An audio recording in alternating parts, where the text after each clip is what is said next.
When you're weary, feeling small. Hello, my friends. This is your host, Ray Renati. How y'all doing out there? I hope you're doing well. You've reached my podcast, Green Room on Air, where you hear the latest scoop about arts and entertainment.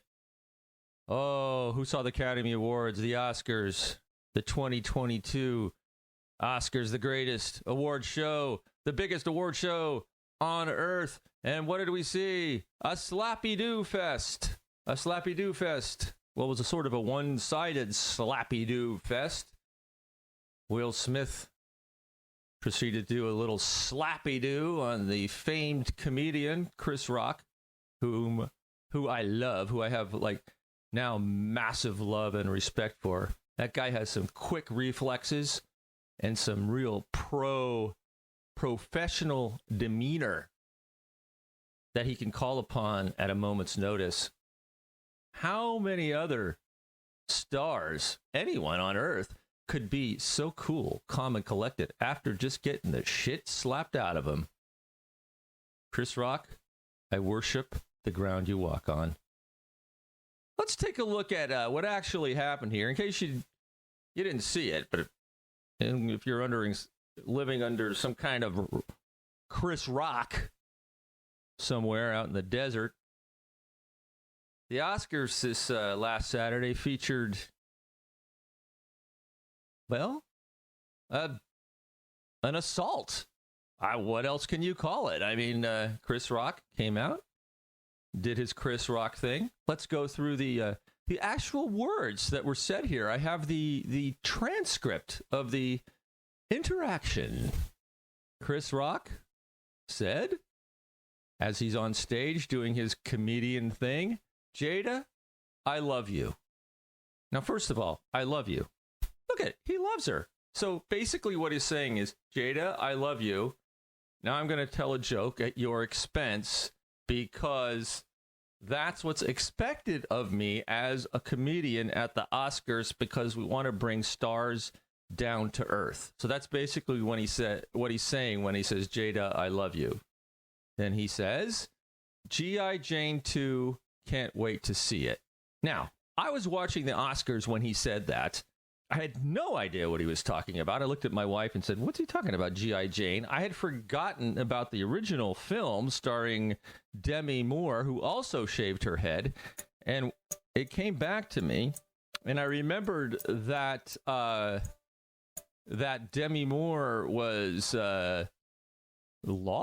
applauded for cutting her hair like that. She was considered hot at the time.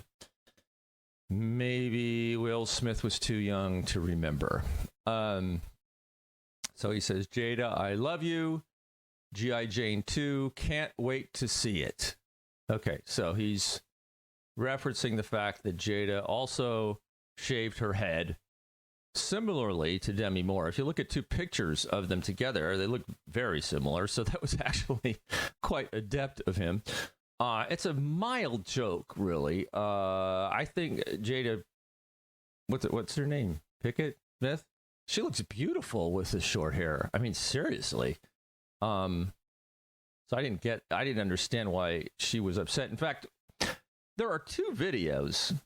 One where she rolls her eyes a little bit. That's the one you see on TV. And another one that I saw on Michael Rappaport's Instagram and on Reddit, where somebody in the audience, had to be a star because they were very close, uploaded a video, and she didn't seem to be bothered much at all. I have to tell you, she was even laughing after the slap. So I don't know what the hell's going on with Will Smith. Anyway, he says, Jada, I love you. G.I. Jane 2, can't wait to see it. Then he says, that was a nice one. Okay.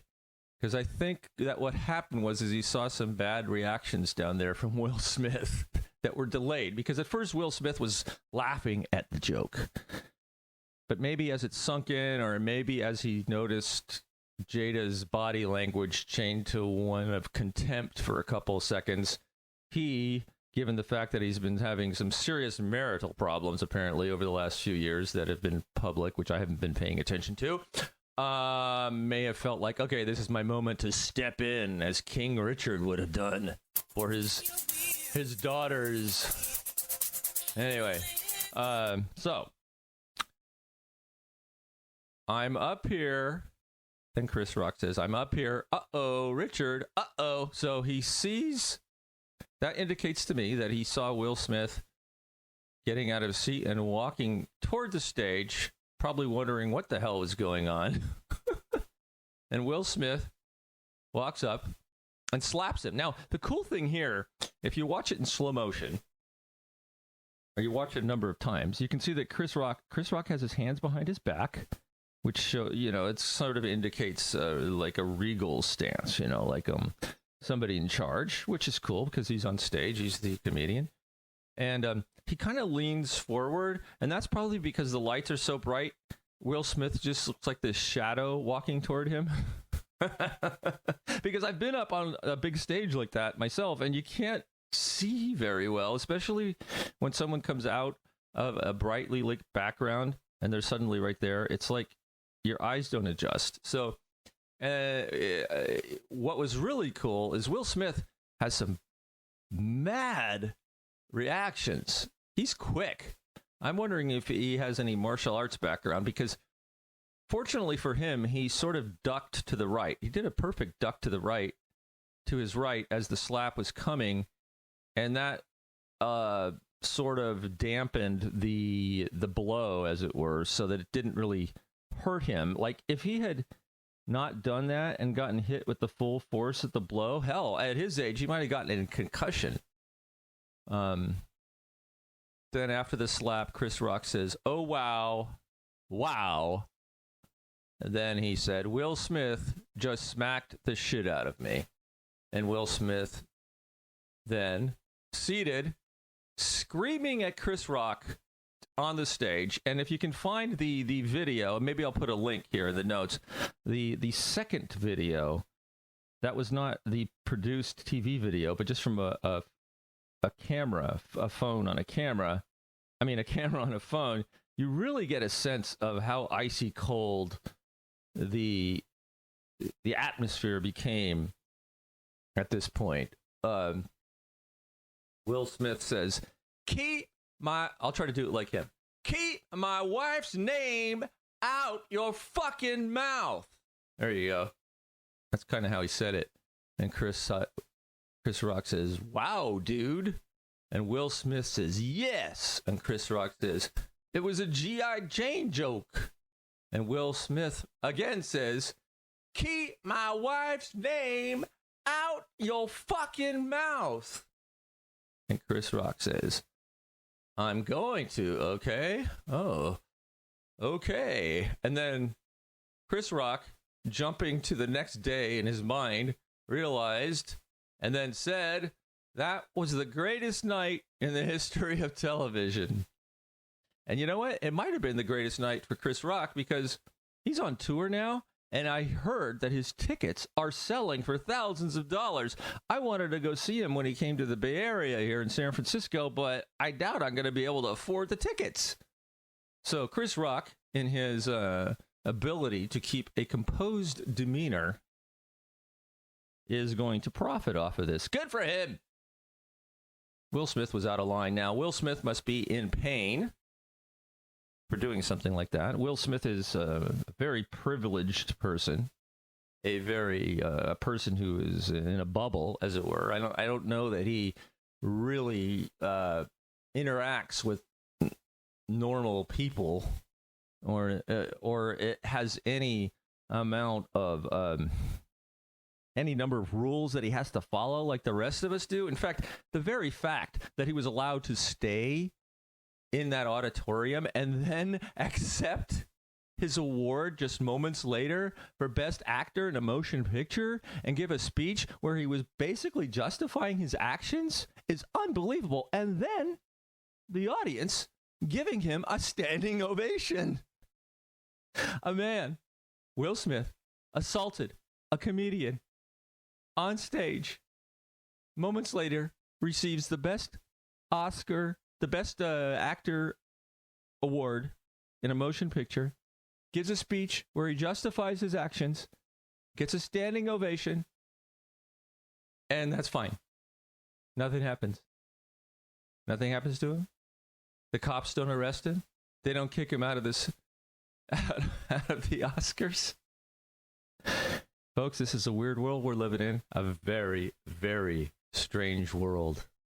Now, I went on the app Clubhouse yesterday. Now, I don't know if many of you know what Clubhouse is, but it's sort of like a talk app where you can talk in real time about in rooms and virtual rooms with people. And I stupidly made the mistake as a white man going into a room, most with 99% black people in it. And I tried to partake in the conversation just in the chat. And when you're in these days, if you're a old, middle-aged white guy like me, and you say anything in a public forum, especially in the entertainment business or on apps like Clubhouse, you're going to be called a racist and blah, blah, the whole thing. It never ends. It's just ridiculous. And I wanted to have a conversation, but I wasn't allowed to. And so I'm doing this today because I want to have one. I want to talk. And no one there was letting me talk. But like Jim Carrey now. Jim Carrey is deemed by the woke crowd as now an old racist white man because he condemned Will Smith's actions. How dare he? How dare Jim Carrey have an opinion? That nasty, racist, old, washed-up white man. Yeah. It's a strange, strange world we live in, folks. I don't know. I have to say that I was very... I thought it was smart of Will Smith to go and give an absolute, complete and full apology the next day to Chris Rock. He had to do that for his own reputation. Let us go back to Mel Gibson and his anti-Semitic rants towards, I think it was a cop that had pulled him over that was recorded. That kind of canceled Mel Gibson from Hollywood for 10 years or more. So, yeah, that was a good move on Will Smith's part, I must say. Yay, Will Smith. Now, why am I even talking about this? Does it even matter, really? I mean, we have a war in the Ukraine. We have this Putin, who is probably the most dangerous person ever to live on the planet Earth. Basically, we have the sort of reincarnation of Adolf Hitler with nuclear weapons. This has been hard for me. When I was a kid, because I have OCD, I spent an entire summer having OCD about nuclear war. When I was a kid, it was the height of the Cold War in the 70s. I was born in 61, and then, the entire 70s, and the early 70s to the mid-70s, I spent doing a lot of duck and cover drills in school, like once a month, with, the siren, the bomb siren going off throughout the whole city and all that stuff. And then I remember I spent an entire summer terrified of nuclear war from the moment I got up in the morning until the moment I went to bed. And now here it is again. Kind of triggered me a little bit, honestly. I'm terrified of that shit. Nuclear war? Oh my God. What could be worse? In fact, I don't understand how a human being like Putin can get up in the morning and say, I'm going to invade a country and I'm going to destroy cities with bombs and kill thousands of people. And I'm going to feel okay about it. I'm going to feel good about it. And I'm going to go to bed at night and put my head on my pillow and sleep fine. What the hell? That makes no sense to me whatsoever, folks. It's beyond my understanding. But, society goes through phases and there are conflicts, and that's how human beings are. And so what I'm trying to do is just relax, see it for what it is. It's people being people. People being people are the luckiest people in the world. very much. I'll be here all week. Anyway, I love you, folks. Thanks for listening. And until next time, I will see you on the boards. Take care, everybody. Feeling